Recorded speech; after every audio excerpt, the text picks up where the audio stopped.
Ce n'est pas le montant d'une nouvelle aide au développement que nous distribuons à l'étranger.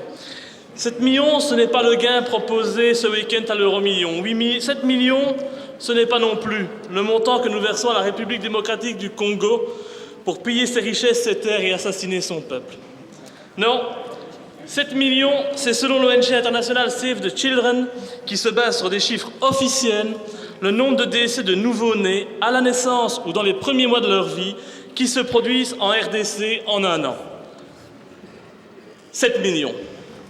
Et en parlant de 7 millions de décès, je ne parle que des enfants.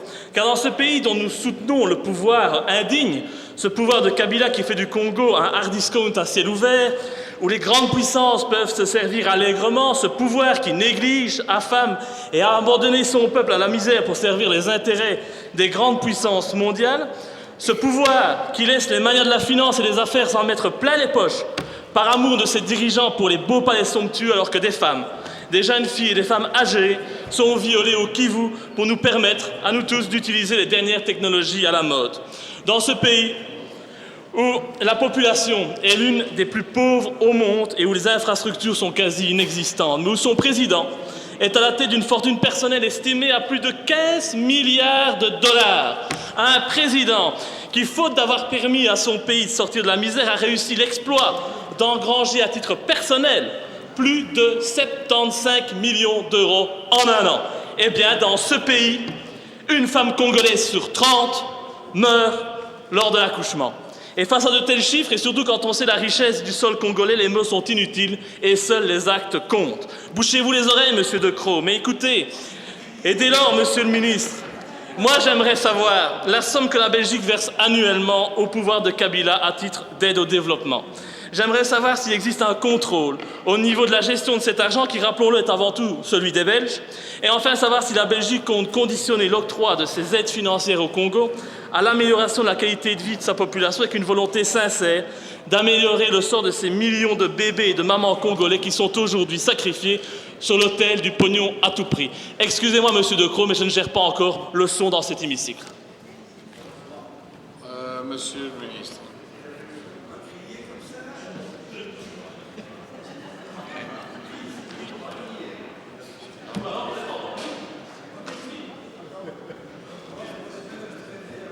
La parole est au ministre des Affaires étrangères. Je vous remercie, Monsieur le Président, Monsieur Louis, chers collègues. Trois choses. Seulement, la première, nous avons à de multiples reprises organisé des débats en commission des relations extérieures pour analyser la situation en Afrique centrale. Et donc, je regrette un peu d'entendre ce genre de diatribe en plénière régulièrement, alors que Monsieur Louis ne participe à aucune de nos discussions en commission, qui sont des discussions quand même un peu plus approfondies sur la situation dans cette région. Mais bon, manifestement, certains préfèrent vociférer en séance plénière plutôt que de travailler en commission.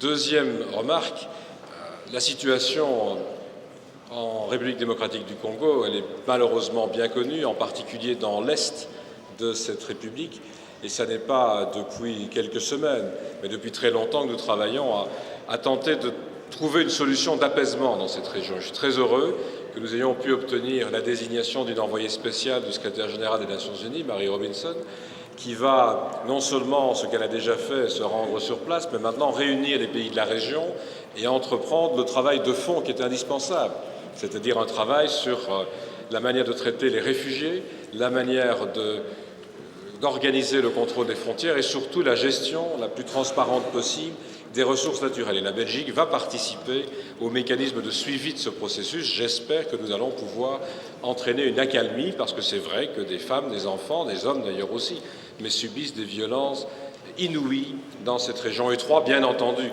que nos programmes de coopération sont notamment tournés vers la santé et vers la santé des femmes en République démocratique du Congo. Mais là, je vous invite vraiment à participer, ne fût-ce qu'une fois dans votre vie, à une commission parlementaire avec le ministre de la Coopération au Développement pour entendre les détails des questions que vous pourrez là poser calmement, sans devoir insupporter la plupart des membres de cette Assemblée, je le répète, par vos vociférations et par vos affirmations qui sont loin d'être étayées. Monsieur Louis.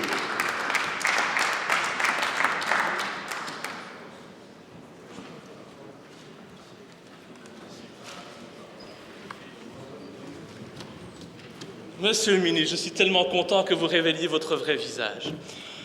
Les insultes, les calomnies, les seules choses qui peuvent sortir de votre bouche, eh bien, je vous dirais tout simplement, monsieur le ministre, que moi je serais content de vous entendre une fois dire la vérité et cesser de mentir aux citoyens, comme vous le faites à longueur de temps. Alors je ne participe pas aux travaux de la commission, c'est vrai, je n'y participe pas, et j'y participerai le jour où tous les parlementaires de cette assemblée auront les mêmes droits et où il n'y aura plus des députés de seconde zone. Je n'ai pas l'habitude de faire de la figuration, je n'ai pas l'habitude de parler pour ne rien dire comme vous le faites à longueur de temps. Moi, lorsque je veux prendre la parole, c'est pour parler, c'est pour dire les choses, pour dénoncer les réalités. Vous êtes aujourd'hui coupable de ces crimes qui se commettent aujourd'hui au Congo. Vous participez, parce que vous êtes du côté des financiers, au massacre de la population congolaise. Et si j'étais vous, au lieu de donner des leçons aux autres, je commencerais par les suivre moi-même. Je souhaiterais quand même qu'on revienne à des rapports plus corrects. Monsieur Louis, ça suffit. Et vous n'avez pas le droit, et vous n'avez pas le droit de dire n'importe quoi non plus et d'insulter les gens. Mais vous insultez les gens. De toute façon, vous n'avez. Monsieur Louis, d'abord, vous n'avez plus de parti. Je ne saurais pas être président d'un parti qui n'existe pas. Ensuite, ça ne sert à rien de vous exciter. Bah, en tout cas, c'est bien limité. Et troisième élément, vous finissez par énerver tout le monde. Ah, ben alors.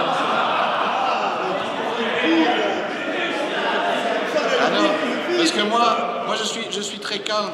Vous finissez par énerver tout le monde. Je m'en fous. Je suis pas là pour vous faire. Vous savez, je suis là pour les prisonniers. Ah, mais vous n'avez pas à me séduire. Hein. Je vous ennuie, je m'en fous. C'est parfait. Bon, encore quelques. D'accord. Mais vous êtes un accident de la démocratie, monsieur. Bravo.